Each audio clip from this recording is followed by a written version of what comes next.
سے پہلے ایک چھوٹے سے ہمارے ایک ننھے سے مقرر ہیں، صرف 3-4 منٹ کے لیے ہمارے اس ادارے کے یہاں کے طالب علم حافظ قرآن قاری عثمان، حافظ عثمان معین بھائی، یہ قاری معین صاحب کے بیٹے ہیں، تو وہ 2-3 منٹ کے لیے صرف تقریر کرتے ہیں۔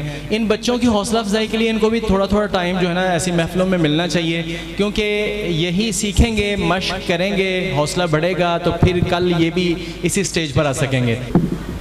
السلام علیکم ورحمۃ اللہ وبرکاتہ۔ وعلیکم السلام۔ نحمده ونصلي على رسوله الكريم، أما بعد، فأعوذ بالله من الشيطان الرجيم، بسم الله الرحمن الرحيم۔ واسجد واقترب، بے قراروں کے لیے لاریب ہے نماز، بے قراروں کے لیے لاریب ہے نماز، داغ سب دل سے مٹاتی ہے نماز۔ سامعین کرام، اسلام کی یہ خوبی ہے کہ اس کا ہر حکم بے شمار فائدے رکھتا ہے، کوئی بھی حکم ثمرات سے خالی نہیں ہوتا۔ نماز اسلام کا بہت اہم رکن ہے، پھر یہ فوائد سے کس طرح خالی ہو سکتا ہے؟ جب ایک بندہ نماز کی پابندی کرتا ہے، دن میں 5 بار اپنے مالک کے حضور کو جھکنے کو اپنا شیوا بنا لیتا ہے، نماز کی فکر کو دامن کی رکھتا ہے تو اس سے بے شمار فائدے ملتے ہیں۔ نماز بچانوں کو ختم کر کے راحت پہنچاتی ہے۔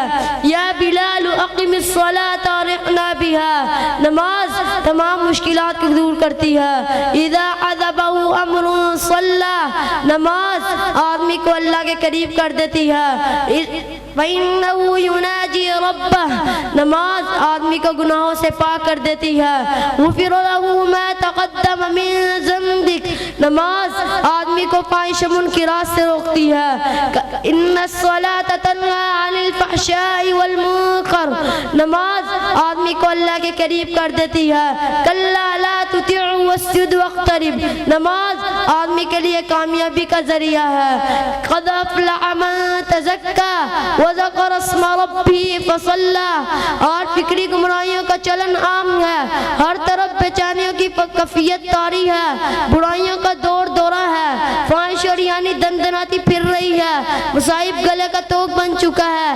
ایسے اللہ سے بچنے اور برائیوں کے اثرات سے محفوظ رہنے کا بہترین ذریعہ نماز ہی ہے، اس لیے اللہ سے پختہ وعدہ کر لے کہ ہم کبھی نماز نہیں چھوڑیں گے، باجماعت نماز پڑھنے کا اہتمام کریں گے، اس کی دعوت دوسروں کو بھی دیں گے۔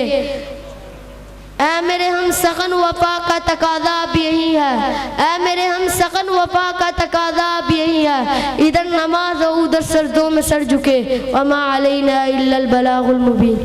ماشاءاللہ ماشاءاللہ۔